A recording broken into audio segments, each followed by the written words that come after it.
There are millions of acres of opportunity out there. They belong to you. Every day, decisions are being made that affect your land, your water, your wildlife. You should know about them. This is your mountain.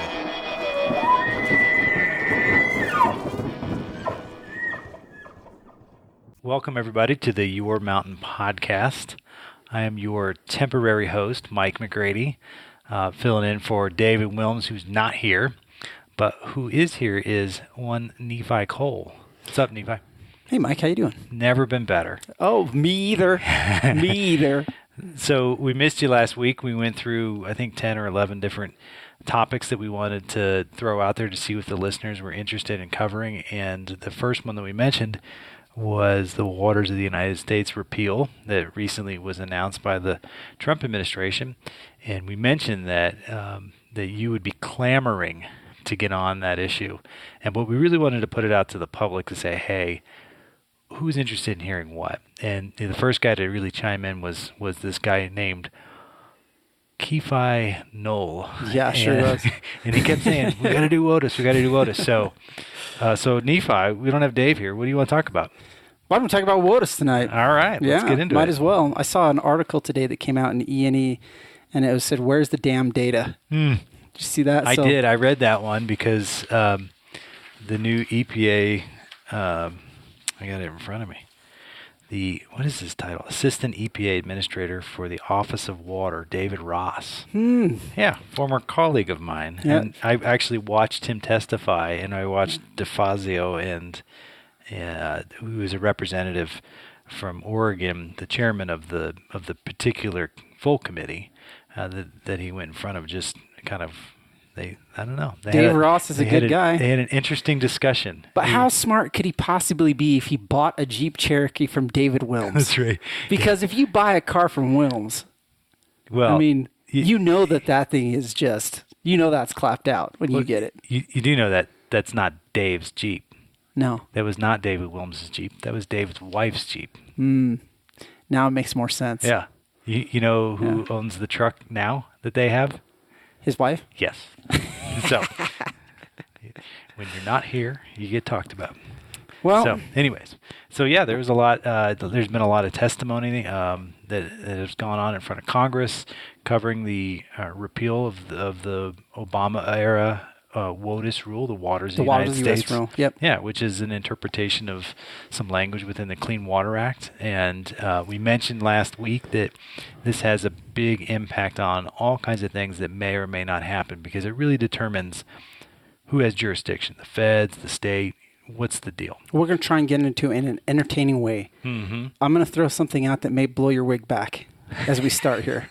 My wig. Dave doesn't know this. Okay. The Clean Water Act, I mean, we've had litigation on this thing probably since 1972 because it's very difficult for people to decide who has jurisdiction over what. Yeah. That's because the term, some people may say, may be unconstitutionally vague.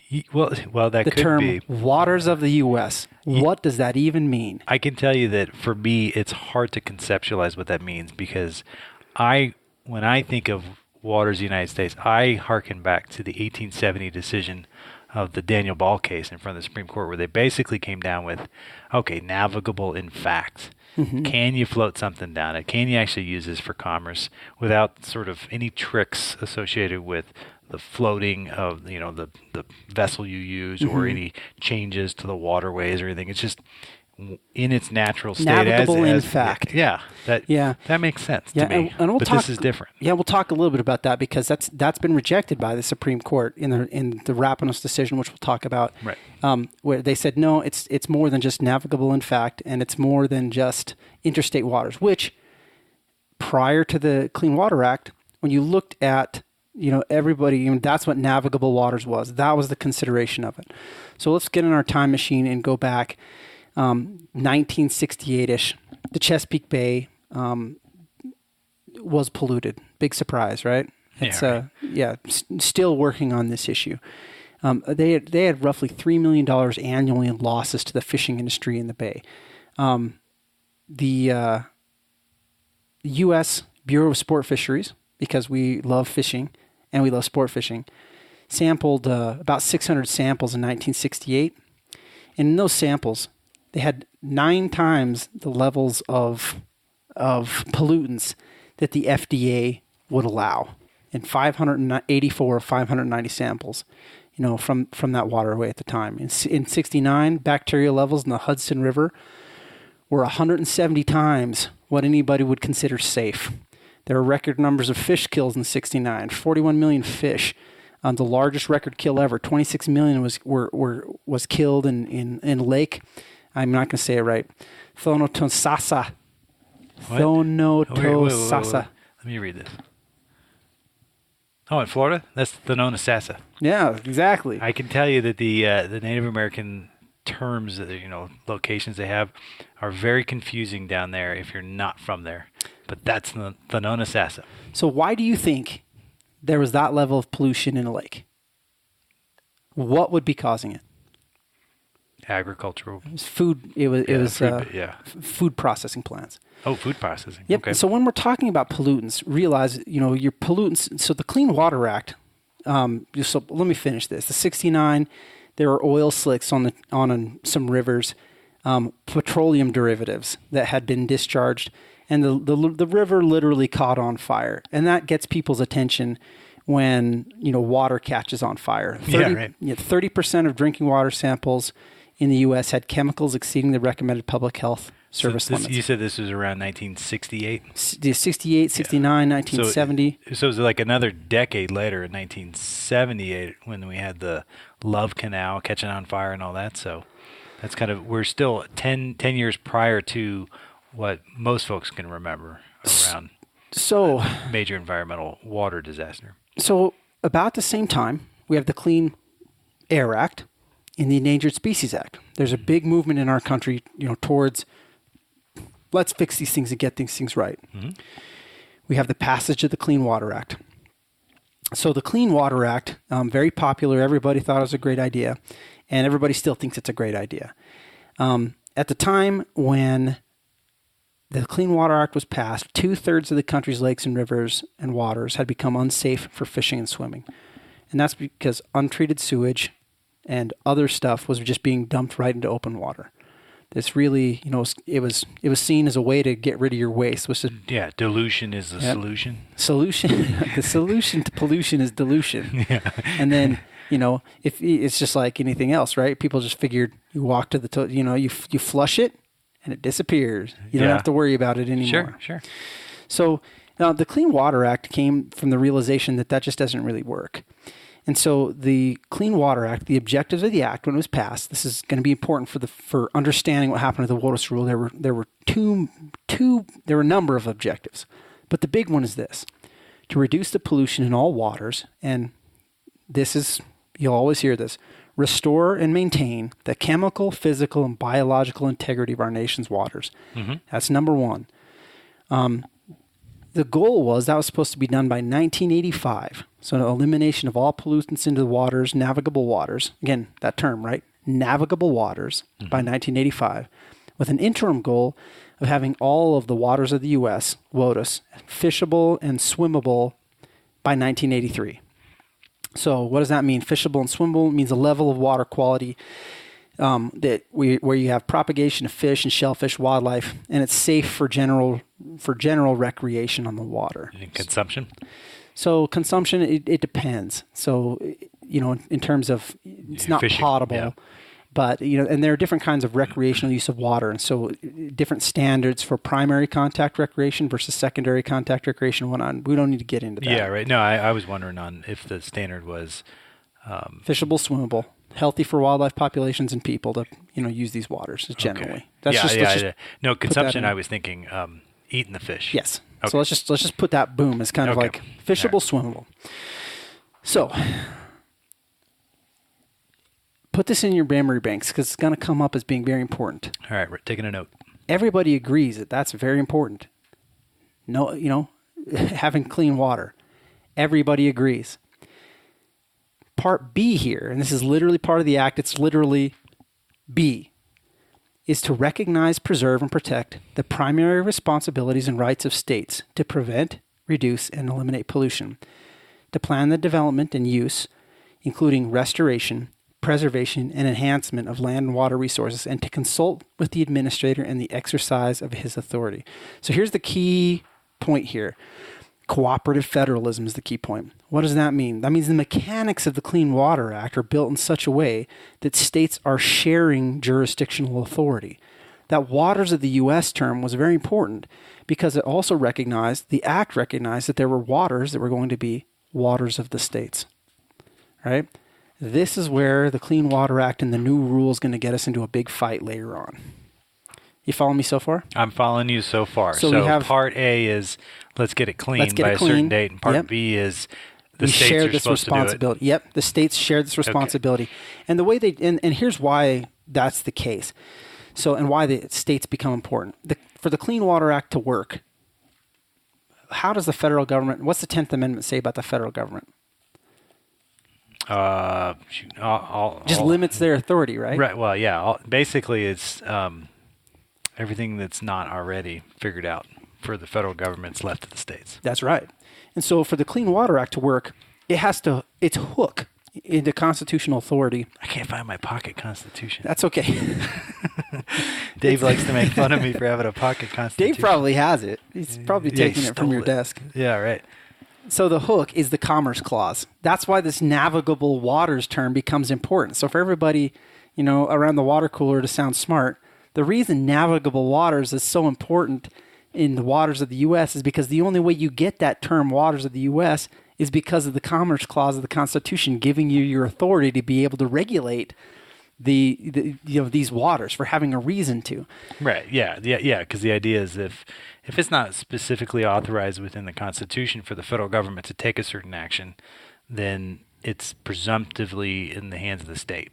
And so the only way that you can get a hook in most things these days is to say, well, it has to do with interstate commerce. Yes. And that means basically commerce across state lines in a variety of ways. And the extent to which that clause has been, one couple of words within the Constitution has been used to expand the scope of the impact of the federal government is it's big. But here's why we get into a big fight over the Clean Water Act. Because everybody wants clean water, right? Sure. But nobody can, because waters of the U.S. is, that term doesn't mean navigable waters. They're different things.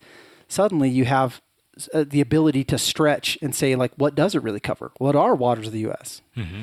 So there are some folks, and I'm going to call out Lan Tawney, good friend who's the executive director of Backcountry Hunters and Anglers, who told me he had spoken with the guys who drafted the language on this thing, the guys who worked for the people on the Hill who drafted the Clean Water Act, and their intent, according to Land, was that the Clean Water Act, they wanted to capture everything. My response to that was, that's great that was their intent, but the problem is that's not what Congress wanted. So the reason that the Clean Water Act has that provision that recognizes states' powers is actually because of a dude named Malcolm Wallop. Yeah, Wyoming senator. Yeah, the Wallop Amendment. Mm-hmm. And so that's what went in, and he wanted to make sure that there was this clear definition, and that by passing the Clean Water Act, you weren't taking away rights from the states. And so that was you can go look at some of the records and see some of the back and forth about what he said. Yeah, which is important. The way they draft language in bills has a significant impact on whether or not the federal government has come in and completely just taken over, or are they going to come in for certain purposes only, and how clear are we about that?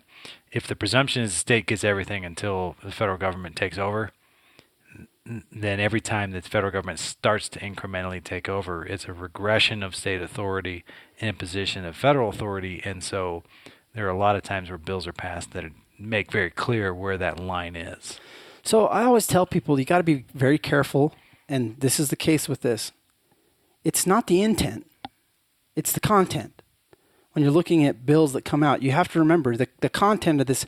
And I mean, you're right. You listen to what they're saying, but I guess what I'm saying is, don't listen to just what somebody says when they say, "I wish it would have done this."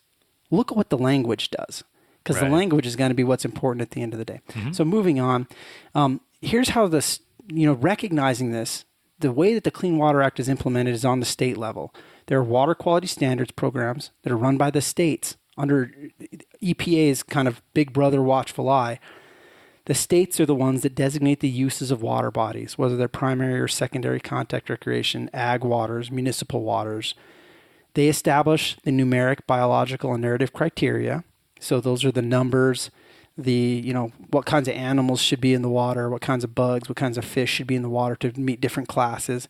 States are the ones that that do this work, and they establish anti-degradation standards, so basically standards to make sure you don't pollute waters that aren't already bad. So, in fact, uniquely, and this is important, states, what if I told you that states actually have more authority than the Clean Water Act? Would you believe me? Would I? Yes. Yes, of course you would, because But a lot of people don't. Go ahead. Okay. And so, for example, I'm going to pick on the state of Wyoming. So the Clean Water Act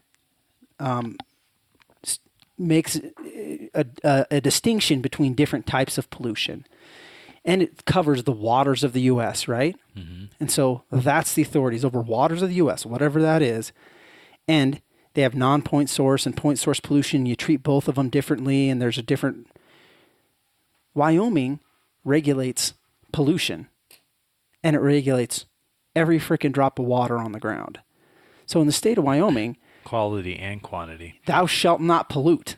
I mean, that is Wyoming's law. It's like, and it doesn't make a distinction between those different types. You just don't get to pollute. We don't have to depend upon the concept of interstate commerce either. It's just within the boundaries of Wyoming. Yep. And states, all states, have the ability where if they decide to on a state-by-state level, and most do, they can implement higher standards on different waters than the Clean Water Act, or different wetlands than the Clean Water Act. They do not depend on the same hook that the federal government does, which is, to me, the crux of this issue when we start arguing about this, is just to tell people, look, states, it doesn't all have to be protected by the federal government. So anyway, now we're going to go back to the Act. Since 1972, there was a certain amount of mission creep that came in, right? We went from navigable waters to more and more waters being termed jurisdictional. It went so far as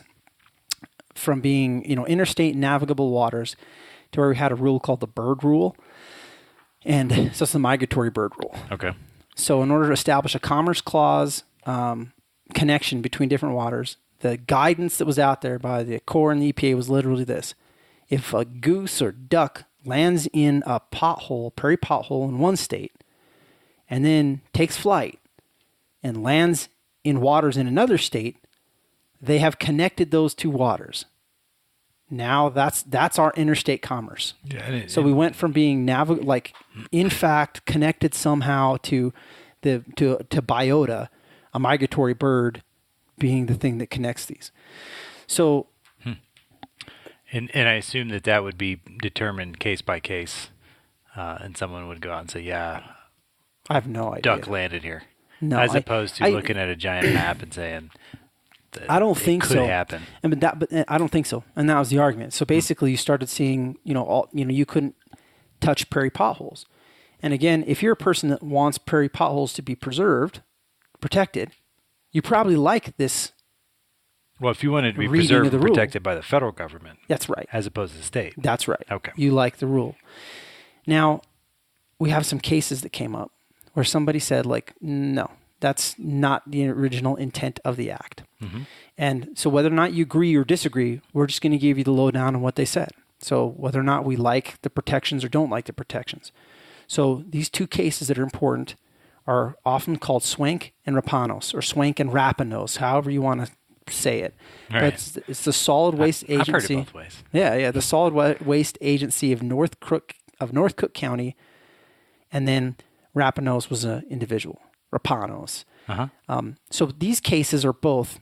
So, and this is going to be important to understand. These cases were both cases where the agencies lost. The Corps and EPA both lost both cases.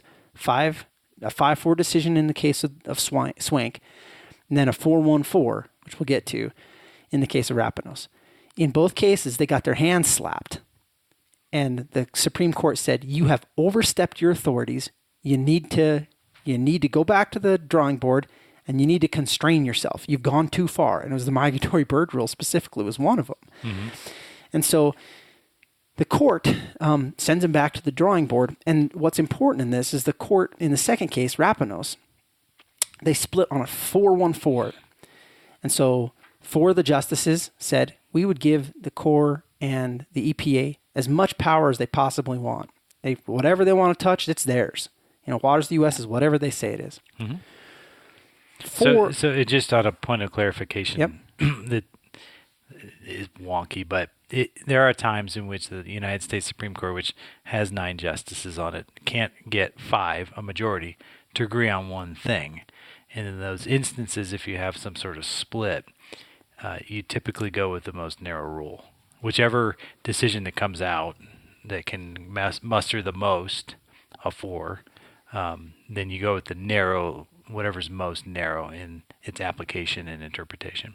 But this is a weird one because we have a 1 in the middle that sort of sides. He determined it. Yeah, he's the man. The swing vote, but I don't. I just Anyways, you explain it, but I don't know that it is easily definable as where the narrow rule law came down in this case. Go ahead. I'm going to give it my best shot. So, 4 justices one way, Scalia writes for them. That's important. 4 justices the other way, and then you have Kennedy, who wrote all by himself. So the 4 justices who were the plurality held that the term waters of the U.S., they said that's only relatively permanent. And if you're paying attention to the proposal from the Trump administration, you're gonna hear that it actually sounds very much like Scalia's language here. Waters of the United States can only refer to relatively permanent, standing or flowing bodies of water, not occasional, intermittent, or ephemeral flows. Further, a mere hydrologic connection isn't sufficient to qualify a wetland as covered. It must have a continuous surface connection with the water of the United States. So they're saying permanent waters, continuous surface connections. That's kind of the Scalia approach. Kennedy sided with them, but he said something different. He said the wetlands need to have a continuous surface connection to a continuously flowing body of water to be covered under the Clean Water Act. But he said adjacency to a tributary is not sufficient. He said that wetlands that are adjacent to these traditionally navigable waters have to have a significant nexus.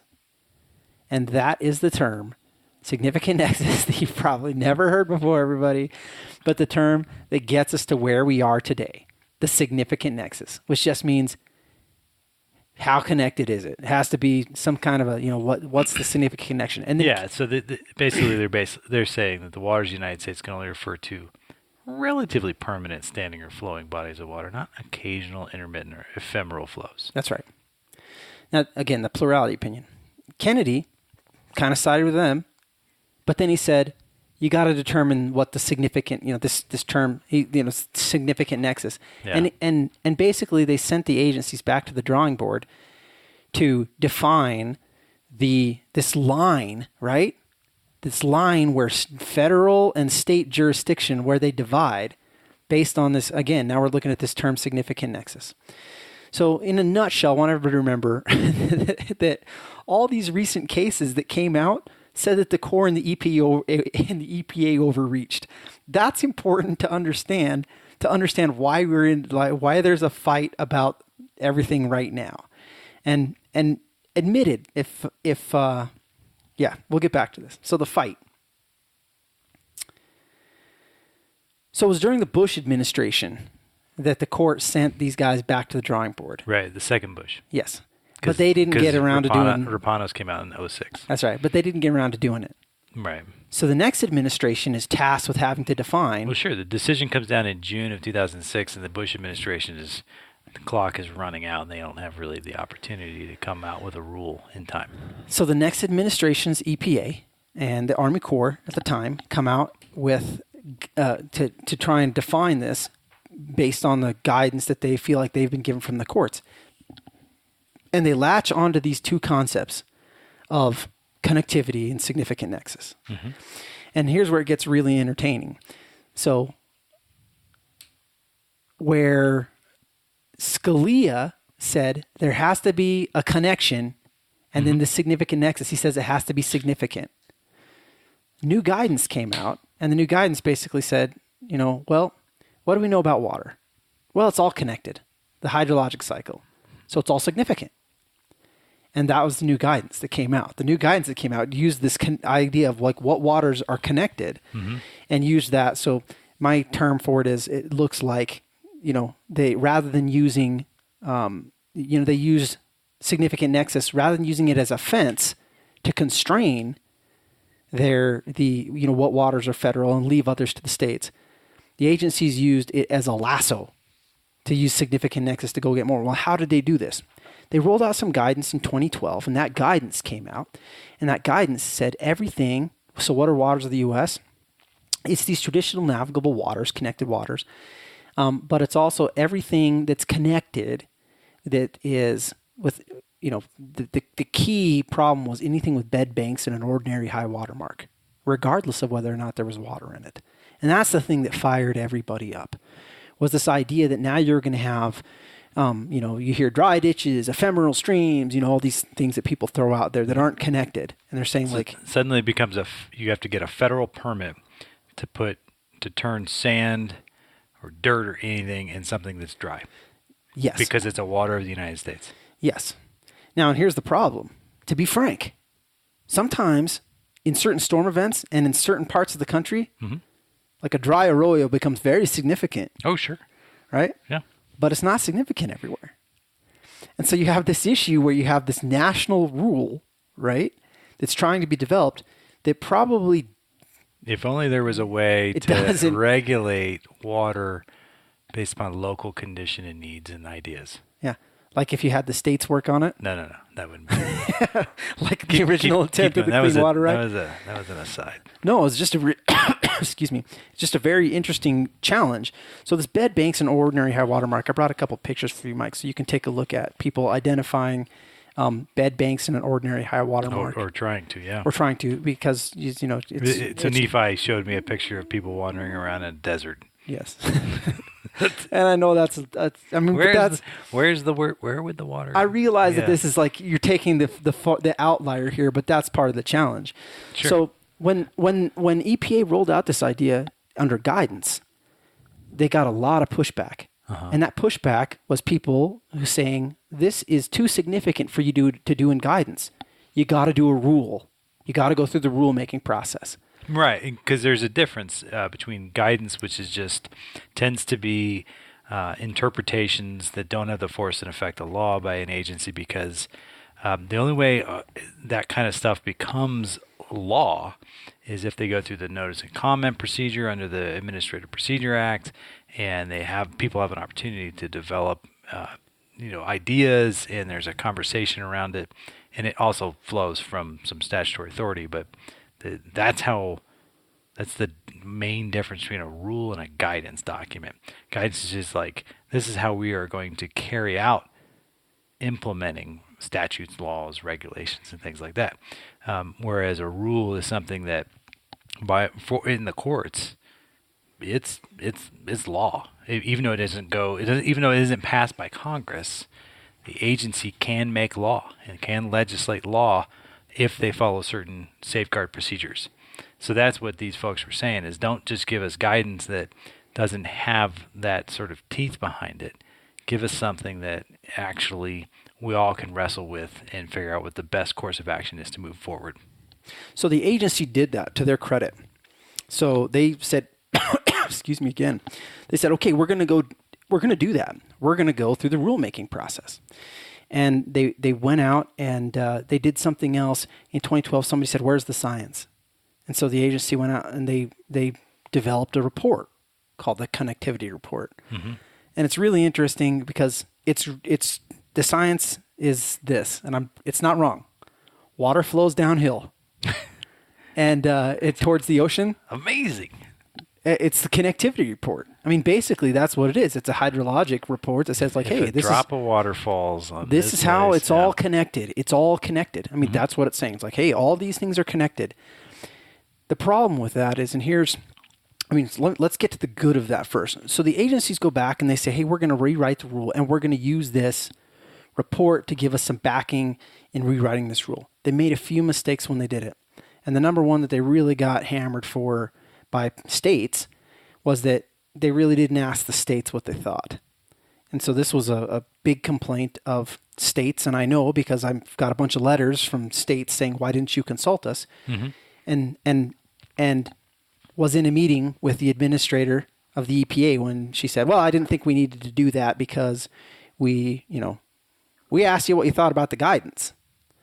I said, well, that's not the rule. Well, sure. I mean, because you think about it, when you go from guidance to rule, you're going from that's an idea to this is the law. And anytime you have the federal expansion of jurisdiction and power, you necessarily have the regression of state authority. And so some of the opportunities and ideas... With some exceptions, let's just say. But go ahead. Yeah, so some of the neat opportunities here that the EPA did a really good job of trying, if any of you geomorph geeks, trying to incorporate the work of good old Luna Leopold, Aldo Leopold's son, and of the work of Rosgen. And so they actually went to geomorphology to do some of the work. And I dare say, if they would have listened to comments from some of the states that say, if you follow this approach, just do it, we might not be here today having this discussion. Mm-hmm. Because the idea was, again, here's the challenge, is like the connectivity report says it's all connected. It is all connected. Mm-hmm. But the agencies didn't really define a location where that connection means some of it belongs to the states. So the significance of the connection. And that's, a big part of this argument is, never having defined that. Mm-hmm. And so and here's what's going to get really entertaining is that when the new rule comes out is do they do that? Do they take the push and the invitation of Kennedy in the new rule to define what makes the nexus significant and where the line is? What's meant by significant? Yes. Or do they?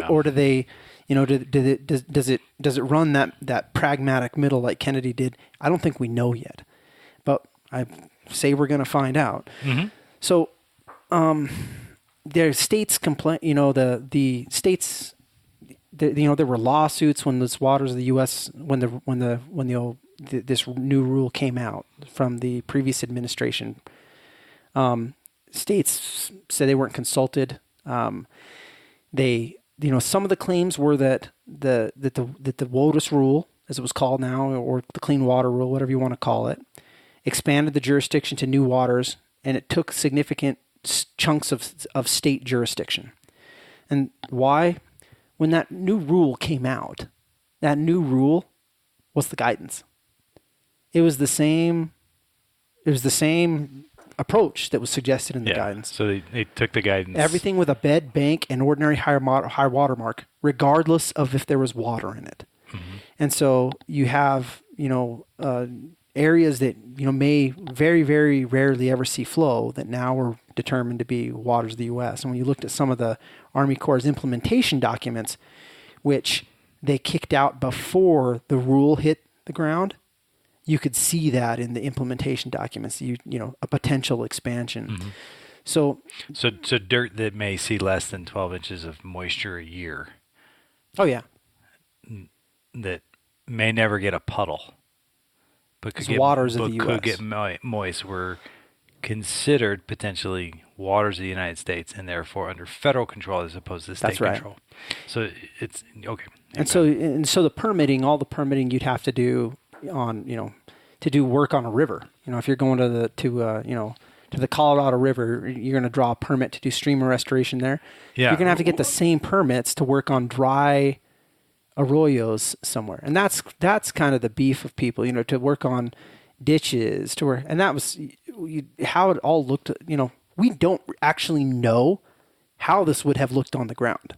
Right, because it never got implemented. It was never implemented. Yeah. And so we can all argue, both sides do. One side's like, there's a YouTube videos of somebody sitting in a ditch with a paddle and singing a song, making a joke. And there's other people saying, that's not going to happen. That wasn't our intent. Yeah, right. Because I think there were carve outs for irrigation ditches and things that, Depending on what size they were, where they were, and what they were connected to. That's right, the connectivity. Yeah. And that's where it became key. So irrigation ditches that did not drain back into a water of the U.S. or to a contributing water were not jurisdictional.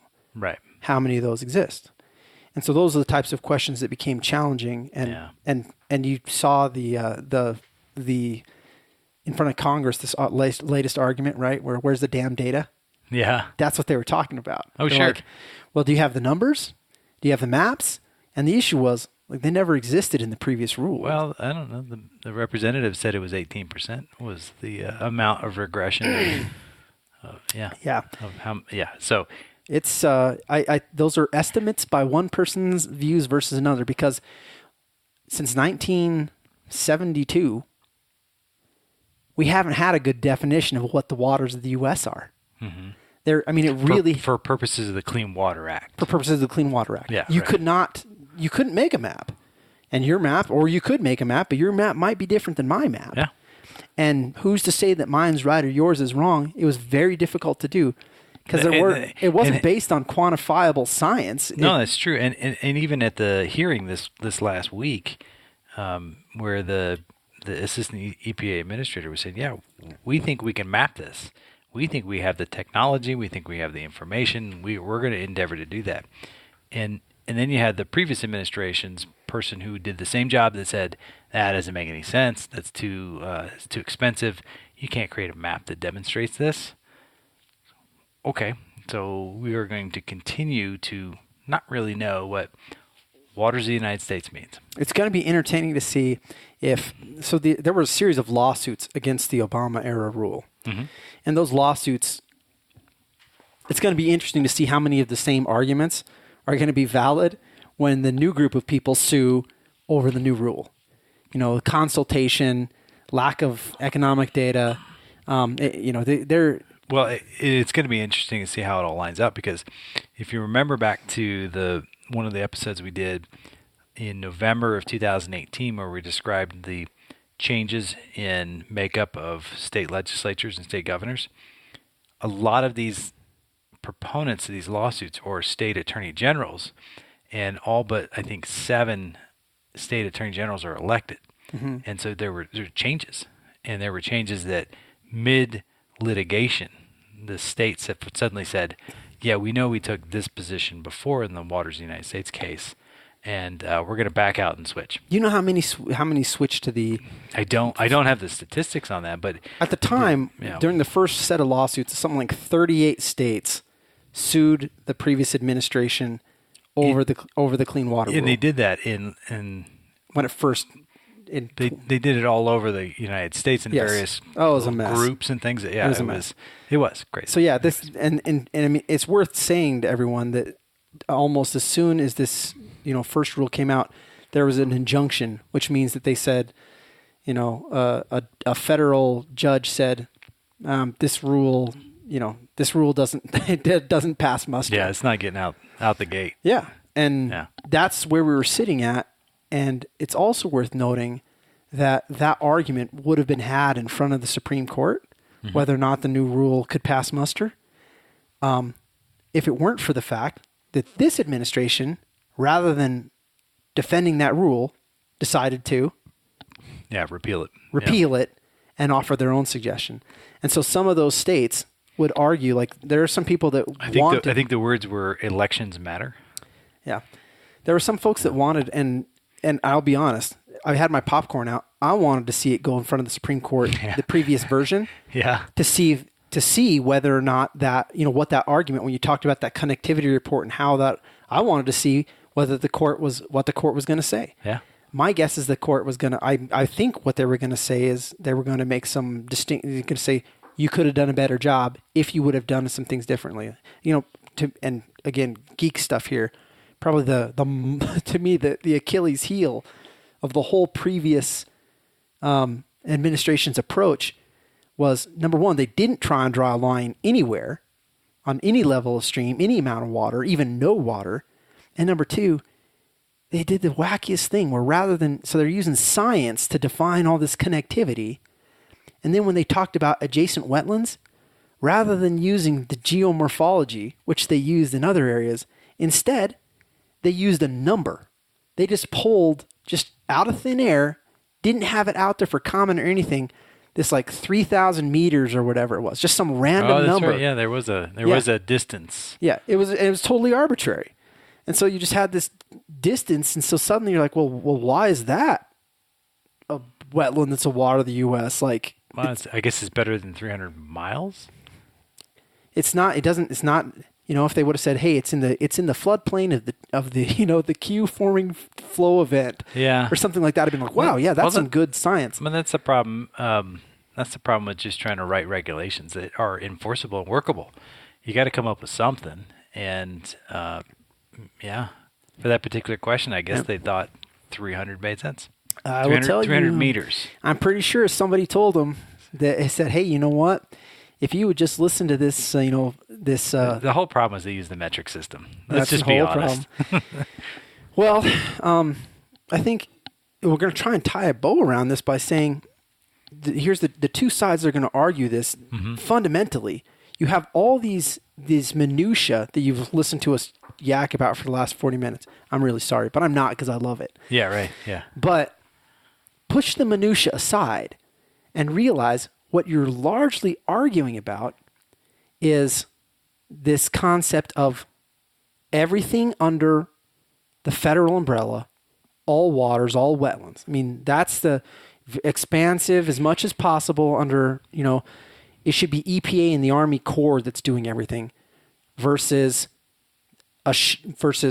we trust the EPA and the Army Corps to do the big water stuff, but we leave room for the states to do these smaller water bodies, these disconnected wetlands to protect these other things. Mm-hmm. And a lot of states, I can't speak for all of them. I know that, the state of Wyoming would argue that we protect it better than the federal government can, but don't try and take that away from us.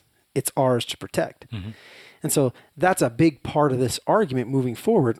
If you are on the conservation side, you have to be able to understand their viewpoint too, which is, well, no, we like having to study one set of rules, one set of documents. This idea that I'm going to go around to 50 different states and try and look at all the minutia, right? 50 different waters of the U.S. issues. Take this issue times 50. Yeah. Well, that's a lot harder to keep track of if your world is duck habitat. It's tougher to keep track of 50 different people and what they're doing in their different states and agencies than it is to keep track of one national approach. And that same is true for oil and gas company. Yeah. Right. Okay. What rule do I have here? What state am I in? Oh yeah. Okay. What's the rule here? Yeah. Yeah. And anyway, that's why we're, you can say that both sides of this argument, you can see both positions mm-hmm. and why they would argue the way that they would argue and the benefits, depending on your interest group, of arguing it in the two different ways. Yeah. It's absolutely a microcosm of the greater sort of struggle. Yeah. Federalism. Yes. Yeah. Federalism. I mean, it really does come down to that as an issue of federalism, whether you trust states to govern their national versus local control and efficiencies gained by either one. So I don't know that we necessarily did a bad job or a good job presenting all sides to this. Obviously, you've worked a lot on this issue and have formed your own opinions. I think you did a pretty good job of presenting it, but I'm sure there are other ideas out there that we're missing, or there's something else that's more important to an individual out there. And feel free to voice those concerns within the suite of or the umbrella of the Your Mountain podcast stuff. It's Your Mountain, right? Yep. And so I do want to hammer home one final point for everybody. So what we're talking about here, and here's the challenge, from a ethics or from what we'd like the world to look like perspective, there are two clearly different viewpoints on this. I think it's important that everybody takes a look at the act and the decisions coming out of the Supreme Court, because that's the real challenge here, is not like what we wanted the act to say. It's what does the act say? And that's why we're that's why we're in front of the Supreme Court again, because people can't, because people are arguing about this expansion, whether or not we're actually implementing the act. And you know what I opened with? Why I said it, the challenge is, what are waters of the U.S.? It's a very real question for you, is whether or not the act really told us enough to actually make it work. And that's a really scary thought, is like, how important is the Clean Water Act and everything that's based on it? And, and again, there was a bill that came out 2 years ago, Senator Barrasso, to actually define these things. And it was actually, I think, a pretty solid bill.